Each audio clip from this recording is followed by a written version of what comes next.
Ancienne candidate des anges devenue youtubeuse et streameuse, Océane Amsler répond à nos questions à l'occasion d'un record battu sur la plateforme Twitch afin de réagir à la populaire émission 4 mariages pour une lune de miel. Passé de quelques centaines de spectateurs à près de 28 000 il y a quelques jours, établissant un nouveau record pour une streameuse féminine, Océane Amsler s'est lancée sur la plateforme Twitch afin de réagir en live à l'une des émissions populaires de TF1, 4 mariages pour une lune de miel. Son rire communicatif, son look détonnant et ses expressions font rire plusieurs milliers de ses fans, et ils sont près d'1 million à découvrir chacun des meilleurs moments de ses lives sur sa chaîne YouTube. Un succès qui ne se démérite pas pour celle qui a fait ses premiers pas à la télévision dans les enjeux de la télé-réalité, et qui a depuis changé de vie afin de se concentrer sur la production de contenu sur Internet. En exclusivité pour Télé Loisirs, Océane a accepté de se confier sur sa nouvelle vie et sur son expérience passée dans l'univers des télé-réalités. Océane se confie sur son arrivée dans le streaming Télé Loisirs. Pourquoi vous êtes-vous lancé sur Twitch? Océane, initialement, c'était sur les recommandations de mon chéri, Olivier Lesniki, un rappeur. Il m'avait dit que cette plateforme m'irait très bien, car j'aimais m'exprimer en public. Au début, j'étais très réticente car c'était une plateforme qui était monopolisée par le gaming, si tu allais dessus, il fallait faire du jeu vidéo. Mais au fur et à mesure, j'ai vu pas mal de gens faire des choses différentes, surtout des mecs, mais je me suis dit tu sais quoi? Je vais y aller, je vais juste faire ce que j'aime faire dessus, et si ça plaît tant mieux, si ça ne plaît pas, tant pis. Comme pour mes vidéos YouTube, je me suis dit que j'allais venir sur une plateforme qui m'offre un terrain d'expression plus spontané, et j'ai adoré.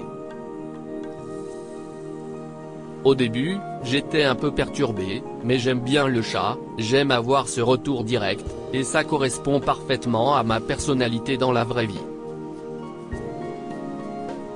En l'espace de quelques mois, vous êtes passé de quelques centaines de spectateurs à près de 30 000, établissant un record sur Twitch pour une streameuse française. Comment expliquez-vous ce succès? Je ne pense pas que ce soit par rapport à l'émission sur laquelle je réagis, 4 mariages pour une lune de miel, note de la rédaction, je pense que c'est parce que ce type de live permet de faire ressortir ce qu'il y a de plus fun en moi. Après, quand quelque chose fonctionne, je le recycle, il ne faut pas chercher midi à 14 h, mais si l'émission s'arrêtait, ça n'empêcherait pas mes lives de fonctionner. Je pense que c'est juste le rapport très rapproché que j'entretiens avec ma communauté, et surtout cette spontanéité et ce côté décomplexé. J'ai vraiment entrepris Twitch en me disant qu'il fallait que je sois moi-même, contrairement à avant où je voulais toujours être politiquement correct en me bridant. Sur Twitch, je vais m'adresser aux gens qui me ressemblent. Moi, ma communauté, je l'ai ramenée sur Twitch, ce sont ceux de YouTube et d'Instagram, ce sont des milliers de personnes qui se sont créés un compte pour moi, et c'est un truc de fou. Je suis trop contente. Est-ce que de nouvelles personnes vous ont découverte à l'occasion de votre arrivée sur Twitch? Oui, je le vois dans les stats, et je trouve que c'est génial. Il y a véritable engouement qui est en train de se créer chez pas mal de gens, et surtout chez des filles. Il y a toujours eu des streameuses sur Twitch, mais elles faisaient du contenu que des hommes faisaient déjà la plupart du temps. Elles n'osent pas. Moi, j'ai décidé d'exister dans un paysage masculin avec un contenu plutôt orienté very girly, je m'habille comme une petse, rire. Avant, tu te ramenais sur Twitch avec ce look, tu te faisais insulter. Il y a des streamers misogynes. Océane réagit sur les critiques reçues lorsqu'elle a débarqué sur Twitch. Appréhendiez-vous la communauté Twitch? Oui, j'avais de l'appréhension. Je ne voulais pas jouer avec le feu, car je suis préservé de ce genre de personnes dans mon quotidien. Mais au bout d'un moment, je suis aussi devenu hermétique et je me suis dit n'aie pas peur. Il faut aussi dire qu'il y a des streamers misogynes qui regardent mon contenu sur Twitch en se disant mais si est quoi encore ça, ce truc de meuf, parfois, je tombe sur des trucs de dingue. Et leur communauté, elle est tellement malveillante à l'égard des femmes, si est affolant. Je ne veux pas de.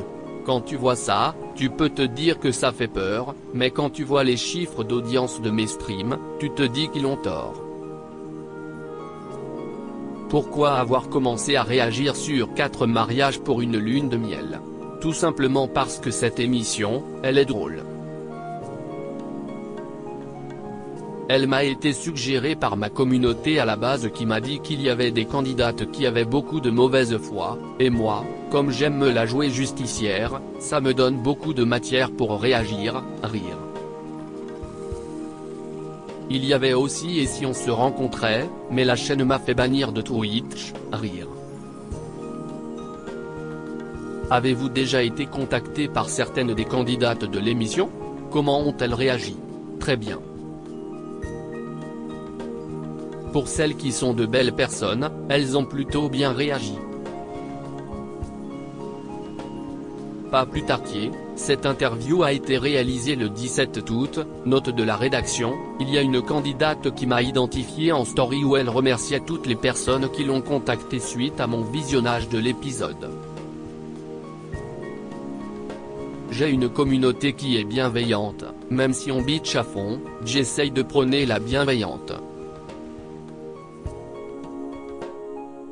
Je sais qu'il y a beaucoup de gens qui me suivent, et je ne voudrais pas être un mauvais leader d'opinion. Même si on bitch, on le fait quand même gentiment. Et cette candidate a reçu des centaines de messages de mes abonnés qui lui donnaient de la force, et elle leur a dit merci à eux et à moi. Il y a bien sûr des candidates qui doivent me haïr profondément, mais je m'en fiche un peu, car si est pas à elles que je m'adresse, rire. Est-ce que la production de l'émission vous a déjà contacté? Oui. Ils m'ont envoyé des goodies, je pense donc qu'ils voient très bien ce qu'il se passe et qu'ils ont l'air d'apprécier. En tout cas, j'ai de bons rapports avec eux, ils savent comment fédérer une communauté sur le web, on peut le voir par rapport aux extraits qu'ils postent sur Instagram ou TikTok, donc ce flux sur le digital, ça les intéresse. Je les adore, et il risque d'y avoir de beaux projets quand même. Je ne pourrais pas faire ce qu'elle fait, bientôt une rencontre entre Elodie Wilmus et Océane. Vous aviez expliqué dans une de vos vidéos qu'Elodie Wilmus, l'animatrice de l'émission, ne vous connaissait pas, est-ce que depuis, la situation a changé? Je pense que maintenant, elle me connaît, rire. On n'est pas encore rentré en contact, mais j'aimerais beaucoup. Je la taquine, mais je pense que si est de bonne guerre, elle est très bonne dans ce qu'elle fait. Je ne pourrais pas faire ce qu'elle fait, car elle a beaucoup de diplomatie. Potentiellement, ce serait vraiment top de faire quelque chose ensemble, la communauté le réclame.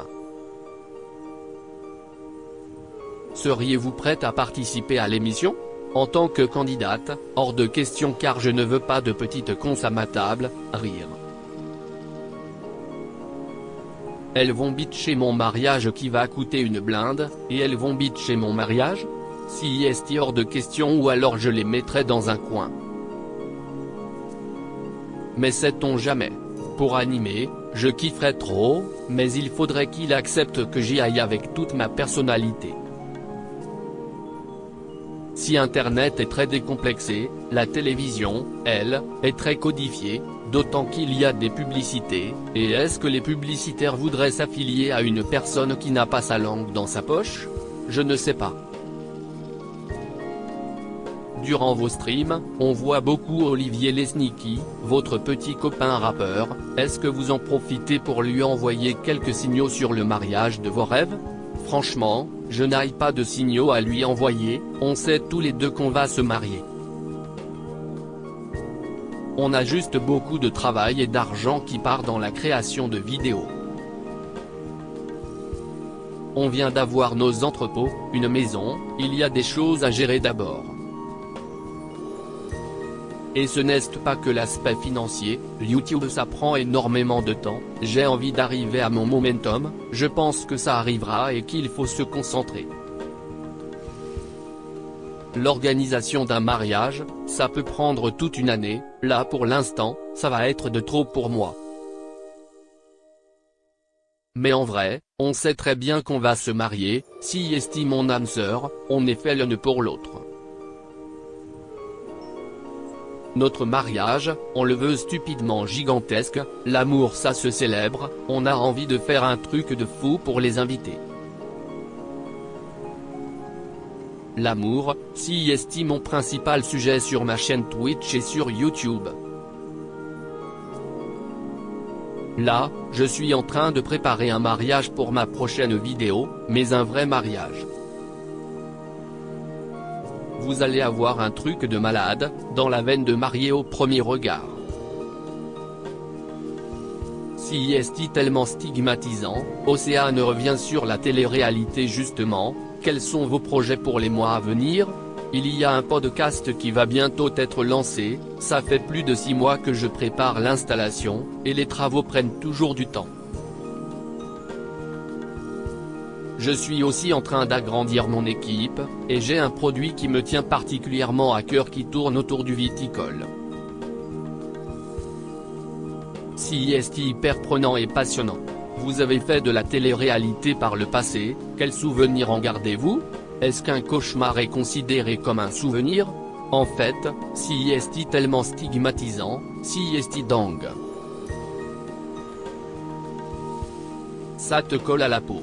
Si est comme si tu étais avocat aujourd'hui, et que par le passé, tu avais fait un petit boulot et qu'on te rappelait sans cesse ce que tu faisais par le passé.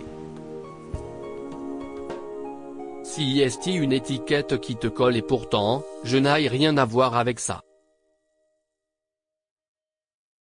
Quand j'étais dans Les Anges, les gens se demandaient ce que je faisais là. Aujourd'hui, je suis juste hyper heureuse et reconnaissante de produire ce contenu. Si est tellement passionnant, et il y a beaucoup de choses à proposer dans la bienveillance au lieu de prôner le négatif. La télé-réalité fait partie de mes directions artistiques, mais davantage les programmes américains car je n'ai toujours été consommatrice.